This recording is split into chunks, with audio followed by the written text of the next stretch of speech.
welcome to this interview of the Development Future Series latest policy briefs on the topic of resilience to crisis. I am Tanya Peterson, and I help coordinate the Development Future Series.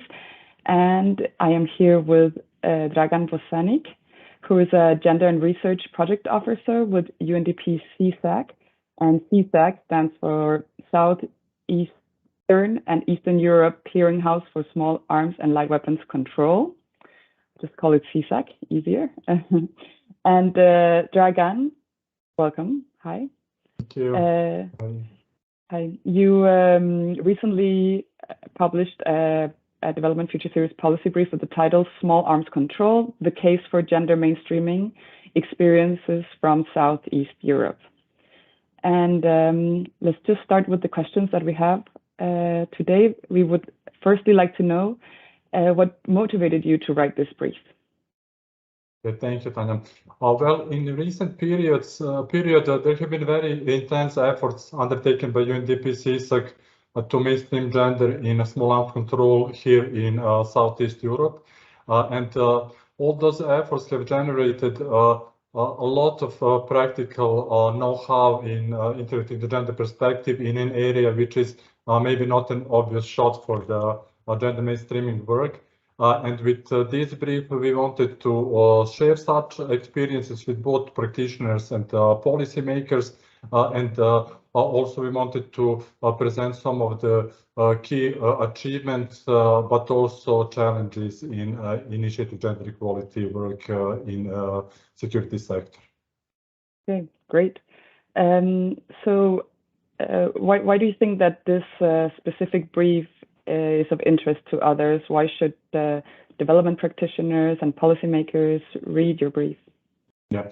Well, I believe that there are many reasons why this brief would be interesting for all those practitioners and policymakers who are either involved in gender equality work or are yet to initiate any gender equality work.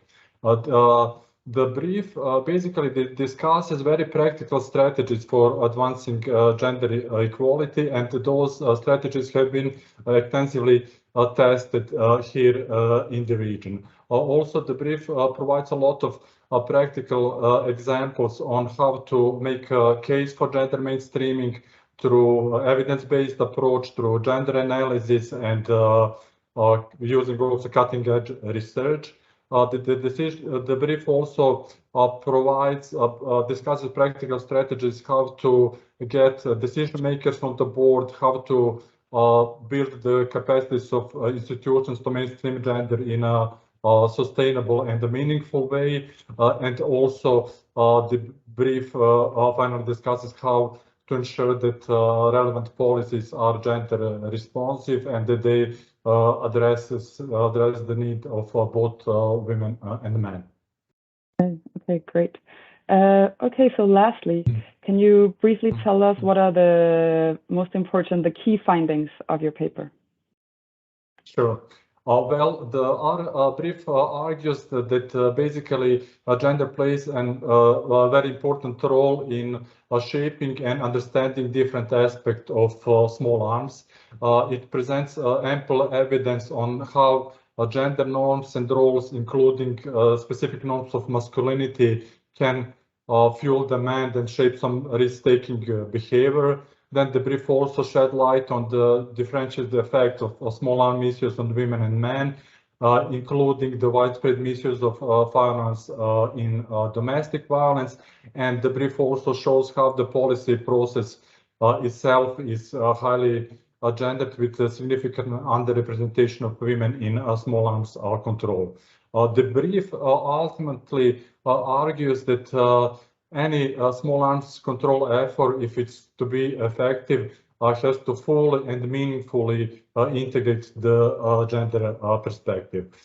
Institutions here in the Western Balkans with our support are increasingly making efforts to integrate the gender perspective in relevant small arms control policies, and in doing so, they also provide a blueprint for a more gender responsive policy solution and finally also in that way contributing to a more resilient communities.